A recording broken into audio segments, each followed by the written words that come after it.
Hello, everybody. We are here again.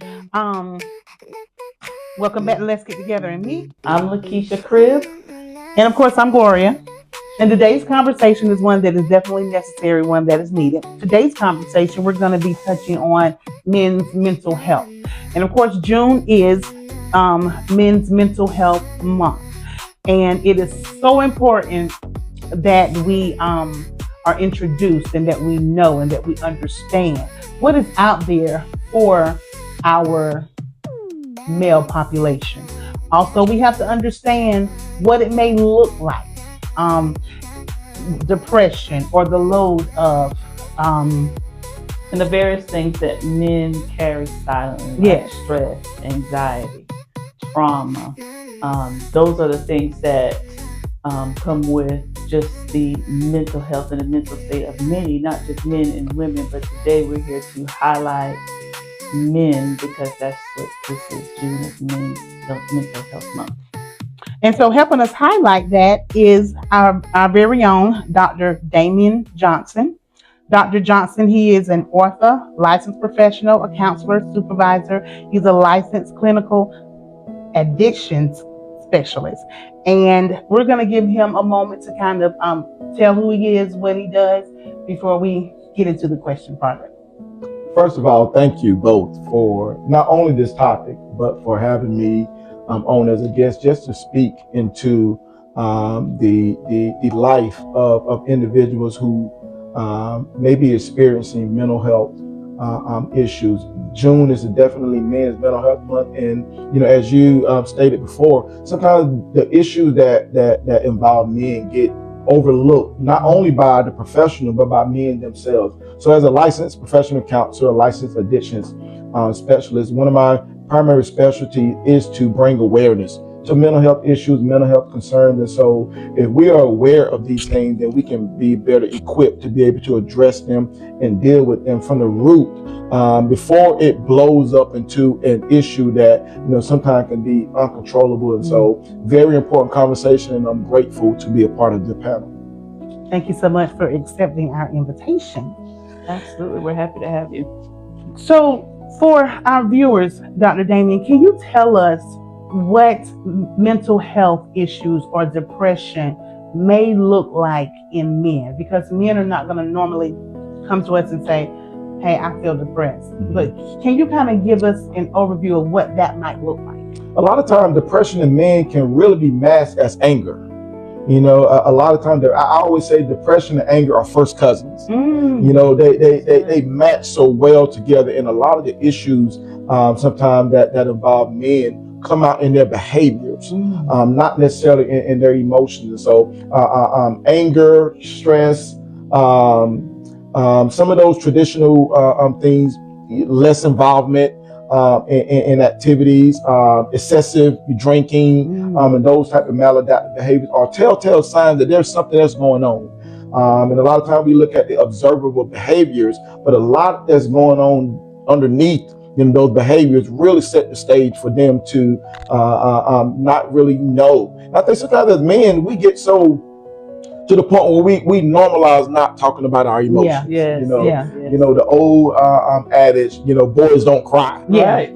But these boys grow up into men. Right. And a lot of times we carry those same, attributes. Crying is seen as a weakness. Crying is seen as, you're not masculine enough. Crying is seen as, a feminine quality. And if boys continue to grow up with these particular attributes that are not based in any type of reality, a lot of times they end up suppressing a lot of the issues, and depression can easily find a home, in males, especially if they're not intentional about releasing, those particular thoughts and those particular emotions. And so, while it can vary, from men to men, traditionally, a lot of times those behaviors mask themselves in anger. Okay. And that is so beautifully said, because oftentimes people tend to say that depression fits more with a certain socioeconomic status. Is that true, or is that just what I would say that's a myth. Okay. You know, every socioeconomic status, every, you know, race, ethnic, Mhm. religious background, Mhm. all have um, an acceptable rate of being able to experience these type of emotions. A lot of times they are diagnosed in women because women will go and Mhm. sometimes seek, you know, the help. But a lot of times men will have the you know, the distorted knowledge is that they can just carry it. Okay. You know, it's Right. okay. Mhm. You know, it happens. Mhm. You know, I'm gonna Mhm. deal with it. And a lot Mhm. of times they don't deal with it, and those issues compound and they compound and they compound. You know, and then a lot of times it only takes something small to Yeah. happen, and all of Absolutely. those things come rushing out. And now we're looking at that person, you know, from a distorted perspective. And Mhm. if we begin to peel the layers back, if we can begin to address, you know, the emotional aspects, sometimes the behaviors could actually be corrected. Okay, so we can kill the myth that it's only in lower, classes that, depression. And of course, it is all the way across the board. Yes, it is. In your years of practicing, is it often that you find men willingly coming, or is it more so off of like referral from the doctor? Yes. Traditionally, I rarely have men who seek services because um, they think that there's something is wrong. A lot of times it's precipitated by the courts. Mhm. They may have domestic violence issues that now Mhm. they are mandated to receive services. You know, sometimes there can be, you know, issues going on, job related, that they have. There's a lot of times they're kind of forced to Yeah. Mhm. engage in these important services. You know, and a lot of times once they find out, you know, that it's okay, a Mhm. lot of them, you know, lower that particular um, um, those boundaries Mhm. and allow the counselor or the professional to really and truly be able to assist them in managing their emotion, managing their thoughts, normalizing what they feel. You know, and a lot of times what I you know, found to believe is a lot of people just don't want to be called crazy. That's Mm. You right. know, a lot of time when Mhm. it comes down to mental health, Mhm. you know, even as children, you know, I can just remember growing up, and the only person we heard, the only thing we heard of, you know, that person crazy, without Mhm. any context, without Right. really understanding. So Right. one thing we didn't want to be called Was crazy. was Crazy. crazy, Mhm. and a lot of time not understanding the context of what that truly means. A lot of people, you know, don't understand mental illness and mental health. They group those two terms together, and there's a lot of people with mental health issues that are walking around and getting the treatment, and you would never know it. Mhm. You know, versus someone with a mental illness that really required some more intense, sometimes inpatient treatment. But I think if we begin to normalize seeking mental health, if we begin to normalize um, mental health treatment as a part of normal wellness, Mhm. we can Right. begin to remove those stigmas and those barriers attached to it, so men will feel comfortable enough to be able to say, hey, I need some help. Yeah. You know, these Absolutely. Yeah. things are going on, and I need the help of the professional to be able to assist me in being able to manage correctly. Absolutely. So tell us what some of the differences are between mental illness and mental health. um, Mental health is I think everybody, you know, could be grouped in a mental health category. We all deal with day-to-day stresses, Mhm. family stresses, Hmm. work stresses, those things that do Absolutely. have a impact on our ability to just be present sometimes. Right. It doesn't have to be a diagnosis attached to it. It doesn't have to be anything labeled wise. And so most people will have mental health concerns, you know, just on a day-to-day basis. Now, when you talk about mental illness, you're talking about something that is a diagnosable issue, something that they've gone to a counselor, psychiatrist, social worker, whatever the professional, and they meet the criteria for a particular disorder that is maladaptive, that Mm. affects, you know, their normal functioning, whether it's their home functioning, school functioning, vocational functioning, interpersonal functioning. Those things are just can't be dismissed, you Mhm. know, for Right. stress related things. And Mhm. so when we begin to differentiate those terms correctly, we lead people to be able to, you know what, if I'm having these recurring issues, you know, it's not a diagnosis, but they're recurring. It gives them the opportunity to be able to seek out those help without that stigma attached. And I'm going to be diagnosed with something that now I have to carry for the rest of my life. That's good. Got you. That's good. And so you're based out of Clio, South Carolina, or Marlboro County. Yes, which is your hometown. it is. You graduated from Marlboro High I did. School, and you pursued your undergrad at South The Carolina University of South Carolina, go USC. Gamecocks. Okay, and you continued your education At Webster University with a master's in counseling, and then I continued my education at Capella University for a PhD in human services with primary focus in counseling and psychology. Okay, so being in that rural area, is it difficult to service the community? Because we hear so often that oftentimes rural areas fall by the wayside when it comes to getting the help that they need. It does present a barrier. A lot of times those barriers are structural barriers, transportation issues,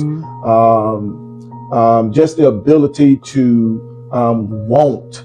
You know, I think sometimes we've normalized being hurt, you know, that we don't understand that there's better.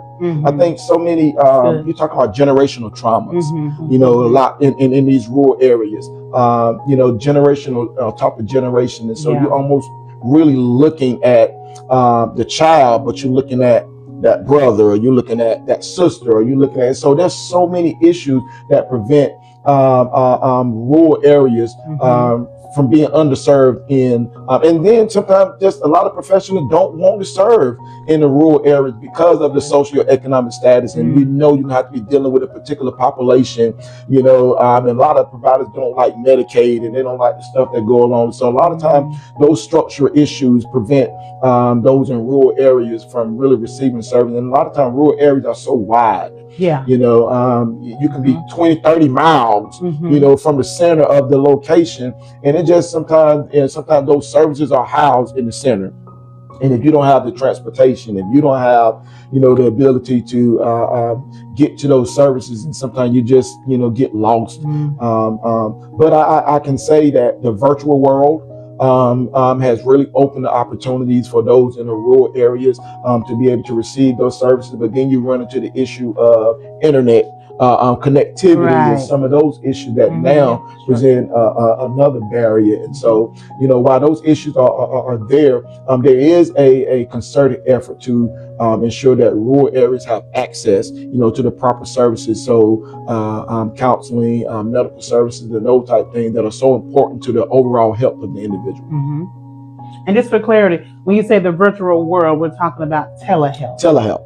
Telehealth, virtual sessions, you know, teletherapy, telehealth, and so many terminologies nowadays. Yeah, telewoman, you know, but it's important to know that, you know, you can still have effective services in the virtual world. I think a lot of times, you know, you want that interpersonal interaction where you can almost feel the person. But if when done correctly, the virtual world can still offer you that interpersonal communication where you don't see a drop off in those particular services. And that's one thing, you know, since the pandemic, you know, virtual services have been a almost a godsend to so many people, you know, who normally would not have even sought those particular services because of time constraint, work constraints, and those different type of things. So the virtual world has been really, really meaningful to our profession to open up services for those who traditionally may not have been able to access services. Now you mentioned the pandemic. Has the number of men who receive services increased since the pandemic? Yes. Even in my traditional caseload, you know, the services for men increased dramatically. But you know, one thing that I saw, they increased for men, but for Black men, I really didn't see a movement in the increase in services. Sometimes as Black men, you know, we that stigma kind of fixed us so much that we have to be strong for everybody else. We can't show any weakness, and we can't, let anybody know that we're having these issues, because they're going to look at us, a certain way. And a lot of times we carry those issues in silence, or we think it's in silence, but it's coming out in so many other ways. And so I implore all men, especially African American men, to seek the need to be able to access mental health services. It's not, saying anything demeaning about you. It's not saying that you're weak. It's actually take a strong person to be able to reveal their most vulnerable things. That's strength. You're talking about strength to be able to sit in front of someone that you may not have known prior to, and be able to reveal some of the most pressing issues. That's the real strength. That's right. I agree. And I was thinking about how, like, a lot of men, when you're growing up as a little boy and you fall or you hurt yourself, and your mom said, or your dad, stop crying, stop crying. Big boys, they don't cry. Yes. And so that's a seed that is planted that really transcends from generations to generations. But just imagine if we say sometimes it's okay. It's okay to show emotion. It's okay to be able to express yourself in such a way that you heal. And I think that's the biggest thing in many communities. We don't talk about healing. We don't talk about restoration. We don't talk about getting to the root of the thing so that you can be mentally stable. Yes. And I think that's the bigger issue. And like you said earlier, a lot of times we see it in the actions of men, because men do not talk. Women are emotional creatures. We're going to talk. We're going to get that thing off of our mind. But men bottle up everything, and you see it in actions. And so I just, because this is Men Mental Health Month, I just really think just men in general, men need to heal too. Yes. Men silently cry too. Yes. And what the importance of this is just for men to realize that you can't, if you're not healthy, your family's not healthy, your children's not healthy, and then you're not healthy in such a way that sometimes it affects you when you're not making the right decisions or rational decisions. Well said. I could not put it any better. And those stigmas become life. The statement you say, boys don't cry. Yes, they do. Yeah. Yes. It's okay to all men. It's okay to cry. It's okay to journal. It's okay to talk. It's okay to become emotional. And being able to normalize that is so important. I can't stress the importance of normalizing healing. Yes. Normalizing talking, normalizing writing and journaling. Because if there's so much stored up in you that is not good, it's hard for anything good to come in. You have to purge some of those things and release, the space for the healing to come. And a lot of times the healing does come, but it gets jumbled up in all of the other mess that's still embedded inside of us when we have the opportunities as men to be able to access services. And even if it's not formalized services, having a group of your peers, that you communicate and you talk to, so many different avenues that go into this mental wellness. It does not always equate to you going to see a counselor. There's so many avenues for men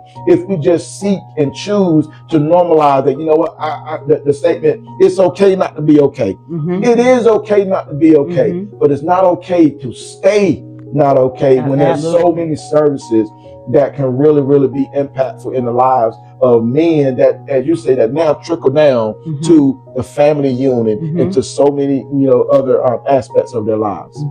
So what would you say to men who do not know where to start? Like, what steps do they take when, they're watching this and they say, you know what, that's me. And so where do I start? Where do I go? First, having an honest conversation with yourself. That's the most. You present yourself to you before you present it to the world. And so having that honest conversation with yourself opens you up for the opportunities to be able to seek out, those professional services, seek out those pastoral services. Mhm. Seek out those wraparound services that are already embedded in the community. A lot of communities have hidden gems, of services that are not widely known. And so I would tell you that man who, may be struggling and suffering in silence, there is help. There is. There is opportunities. There is normalizing, being able to talk about these issues without, the fear that it's going to come back and make them seem as if they're not a man, or if they're weak. We want to make sure that we remove that stigma away from being able to seek services equating to you being weak. And I would tell every man out there, if you are seeking services, that shows how strong you are, that shows how Absolutely. committed you are, that Absolutely. shows how dedicated you are, not only to your own well-being, Mhm. but to the well-being of those that you love and those that love you and care about you. And you know that you can be the catalyst for not only, your own self, but so many others that connect with you to be able to receive those services as well. That is beautiful. So you touched on one thing. I just want to say this. You talked about pastoral care, and a lot of times, I just want to just hit this really quick. A lot of times, people don't realize that sometimes church and the certified professional go together. Yes. And how it's important that we know when we need that intervention from a certified professional. And those things do go hand in hand depending on the situation. And so we also want to say that, yes, going to church and having that pastoral care is great, but there are oftentimes you need that intervention of that licensed professional.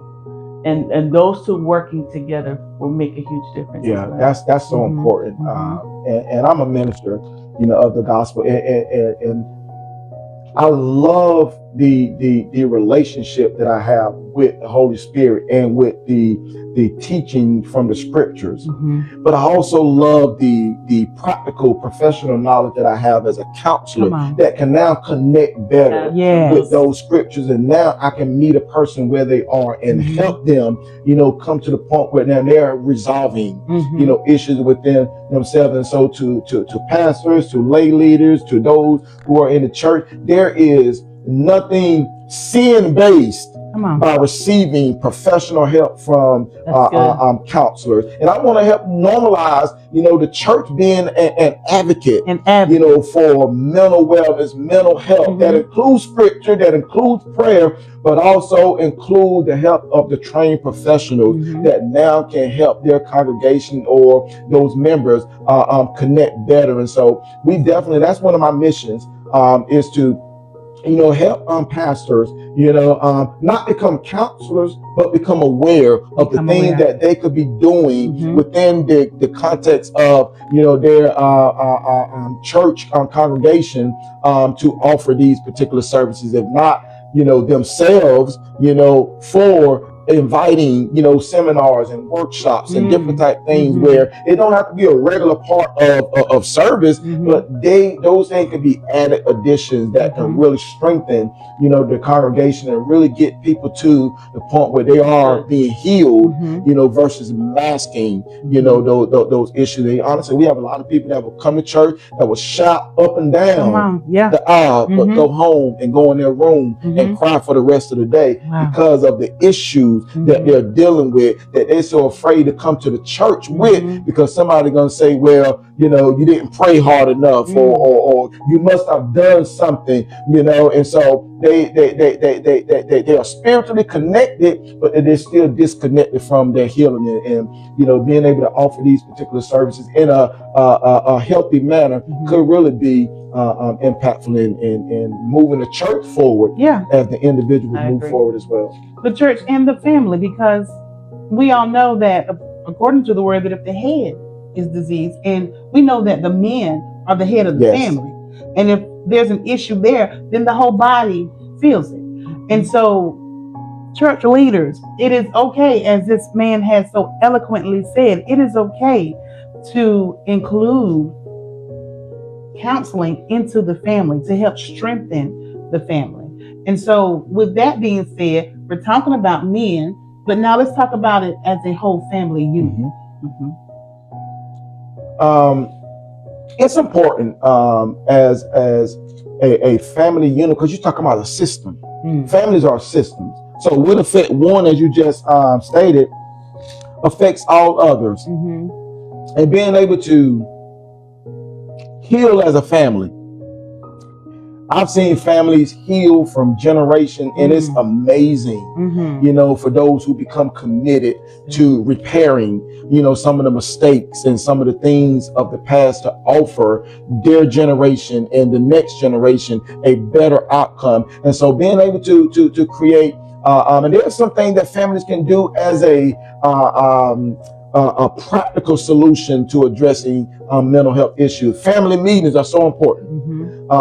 Family game nights are so important. You know, sometimes we've lost the connectivity of family. Sometimes, you know, the kids are in one room. You know, back in the day, it was one TV in the house, so everybody was around that one TV, and there was one time you ate, and everybody was around the dinner table. So the family is so fragmented now. But offering these practical, healthy solutions can definitely impact families. And these are things that you can get from, you know, a counselor. A counselor can get you to the point where now you begin to self-start your own journey into treatment. And so a lot of times families with me will finish treatment, but they will still continue some of the issues and some of the things that we were taught in therapy. They will continue those things, and it has a great impact on how they continue to manage their behaviors and manage, you know, the family unit. And so to those families who are struggling, if it's just one person in that family struggling, the entire family is struggling. And being able to wrap around those services from a family systems perspective is definitely a way to be able to address those concerns. Because if I'm the problem child, you know, then I'm going to do something that's going to eventually affect everybody else, you know. And if I'm being addressed for the issue that's me, you know, and it's all about me, and it's not about the unit, then sometimes we lose. And I tell family, I tell a lot of parents, if your child come to me for counseling, I need for you as the parent to come to double the sessions, because I'm trying to institute in you what needs to be instituted in the child, because I can do wonders with the child under my rules. But if there's nothing changing about the dynamics of your home, then the rules that I'm teaching him don't work, and then he revert or she reverts back to what's working within that home. And I tell them all the time, it's like me taking a screw out of a socket, altering the screw, and trying to fit it back into the same socket. The entire unit has to be shifted in order for the continuity to begin to work. Absolutely. I love that. That's amazing. I absolutely agree. I believe that if the head, the parents, the man and the woman aren't willing to do the work, then it never frees the children from what they are coming in contact with, because a lot of times it's in us as parents that need that healing. Yeah, that's social learning theory. We learn about what we see. We learn about what is modeled frequently in front of us. And a lot of times the attribute that the kid pick up, they picked it up from somewhere, and it's primarily located in the home. I look at my own children, I see some of the faces that they make and the thing, and I'm looking at my face because I know it came directly from me. And so as parents, we just have to be honest.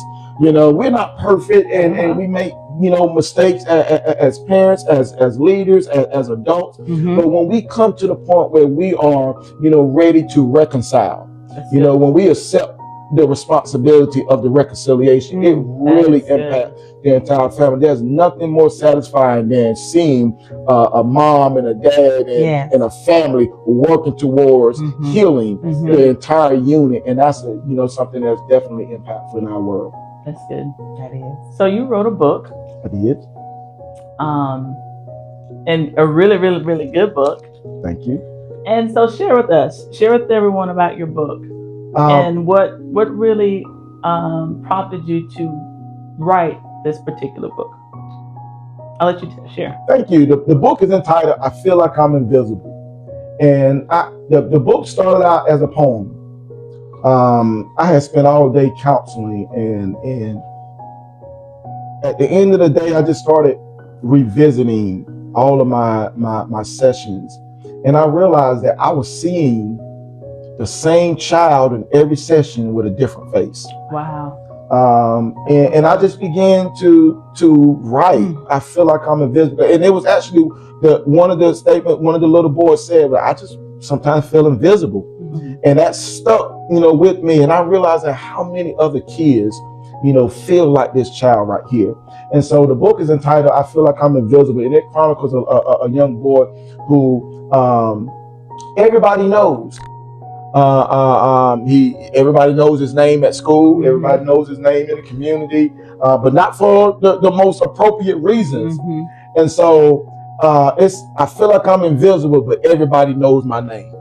And it just is a call to action. To be able to offer a holistic look at our children and ensure that those children who are well known for their behaviors, well known for their actions, we might know them, but do we truly know the behind the scene things? And so this young boy was having problems at home. He was having problems at school. He was having problems in the classroom, in the lunchroom, and everywhere else. And all he needed was an appropriate professional to come around and say, "Hey, we see you now. We see your potential. We see where we can help. We see where," and because of, the wraparound services, this young man could have gone two ways. He could have received all the help that he needed and elevated, or not received any help. And either way, somebody was going to know his name. And the latter part of the book says, "I feel like I'm invisible, so visible will I be until I finally get recognized and everybody remembers me." And so you're gonna remember these kids for one reason or another. And if we wrap healthy services around our children, if we offer them a proper interest into mental wellness as adults, if we offer those healthy therapeutic recreational activity and all of those things, we can help build healthy adults that will continue. And so I love the book. I love the message. I love the call to action, but I also love what it represents, because this young boy can be everybody's child. That's right. It can be everybody's brother, everybody's cousin, everybody's neighbor. And if we're looking to really help transform children of today, this is a good book to start with, and a good book to begin to have the conversation of how do we take those invisible children and make sure that they're visible for the right reasons. Amen. And we can use this book at any age level, any grade level. And we're going to include the book in our comments, and we can find it on Amazon, right? Yes. And we're going to include a link as well for you guys to be able to find. I Feel Like I'm Invisible by Dr. Damien E. Johnson. So we would encourage you to go out, purchase the book, spend some time reading it with your children, and see what it is and how it is this book can affect your family. Absolutely. Well, first of all, I want to thank you for taking the time. You drove about 45 minutes to come see us, so thank you so much. Thank you so much for taking the time to come meet us. I think that this is very informative. I think it will help so many people, especially men and families, and we definitely appreciate you coming. So thank you so much, both of you, for the opportunity, for the invitation, and just to men. As we close out June and Men's Mental Health Month, find value in seeking mental wellness, mental health. It's important, it is necessary, and it's available. It's not that you're being weak, it's not that you're not equipped, it's not that you're not informed. It's the fact that sometimes you have issues that need to be addressed, and please find the opportunities to seek out professional assistance through a counselor, through a social worker, through your pastor, through so many different avenues, so you don't have to suffer in silence. You don't have to suffer alone. There is help. There is assistance, and definitely June is Men's Mental Health Awareness, and we want to make sure that every man on this that's going to watch this podcast, that's going to view this information, know that there is help available and there is light at the beginning and the end of the tunnel. Absolutely. Thank you so much. We appreciate you Yes, coming out we to do enjoyed this. It has meant the world to us.